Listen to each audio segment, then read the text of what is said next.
ar fi mâncare, ce fel de mâncare ar fi? Borș sau supă? A ce miroase mama? A floricerea. Vreau să-i spun mamei că... Că la mâncare. Ce-ți cere mama cel mai des să faci? Să strâng gunoiul jos. Sau jucăriile? Sau jucărilele. Mama e frumoasă, dar papa e... Urâtă.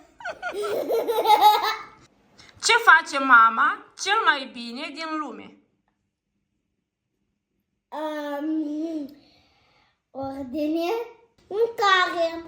Se simt iubită când mama... Mă iubește. Copiii trebuie să învețe. Tu ești cea mai... Cu minte. Ok. Tu ești mică și... Cresc mare. Nu-mi place când mama...